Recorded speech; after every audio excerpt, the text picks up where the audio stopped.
Hello, today we will tell you about our work on unsupervised action segmentation in videos.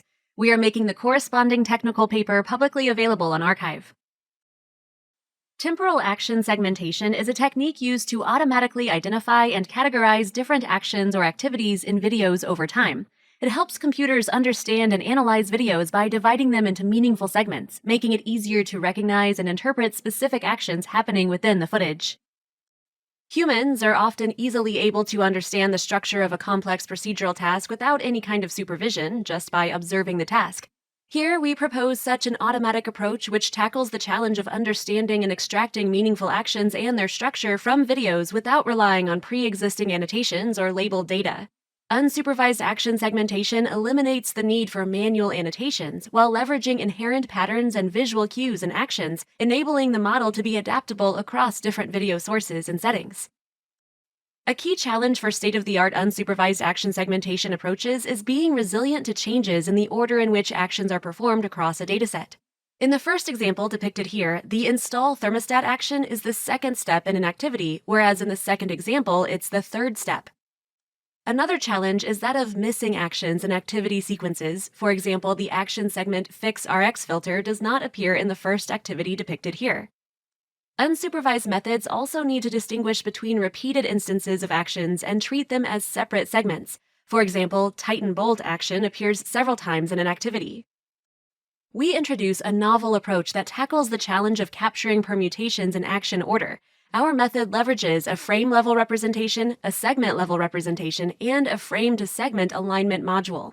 While built to handle permutations, we also observe strong performance in handling missing action sequences. For training, we pass frame-level features to our transformer encoder, which gives the encoder features E. We also learn a set of prototype vectors C, which acts as the cluster centroid. We compute the probability of each frame belonging to a particular cluster by computing the similarity between encoder features and prototype vectors.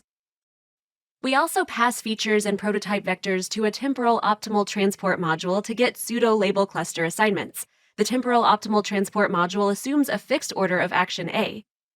We use the cross-entropy loss to minimize the difference between pseudo-label cluster assignment and predicted cluster assignments. Next, we pass the encoder feature to the transformer decoder after adding position information. We also use max and sort modules, which take the frame-level pseudo-labels and find frame positions where each cluster has maximum assignment probability. Next, we sort all action frame pairs by their frame indices. The resulting temporally sorted list of actions is considered as our estimated transcript T. We use the embedding layer to compute the segment embedding for transcript. We also compute the segment-level pseudo-labels by representing transcript T as one-hot vectors. We pass the decoder feature to prediction layer, which gives the segment-level predicted code Ps, which represents the probability that segment in T assigns to action in the sequence. We compute the cross-entropy loss between segment-level pseudocodes and segment-level predicted codes. Finally, we add the frame-to-segment alignment module, which takes the frame-level features represented by E and segment-level features represented by D and performs the cross-attention between both, giving us refined frame-level predictions. We also use a modified temporal optimal transport module, which takes the order from the transcript and compute permutation-aware pseudo-label QA, where the order is defined by T. Here, we also use cross-entropy loss between the alignment-level pseudo-labels and predicted codes. Our approach shows a significant gain in performance over state-of-the-art unsupervised action segmentation methods on all the metrics and datasets. We demonstrate two videos performing the same activity with different action order. At the bottom, we visualize the prediction by our model. Each color represents a distinct steps.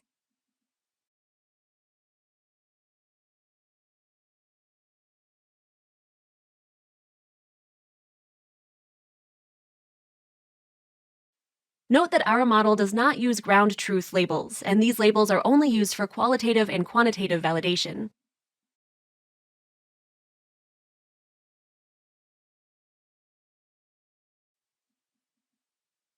Our method is able to capture the order of each action while giving the segment predictions as close to the ground truth.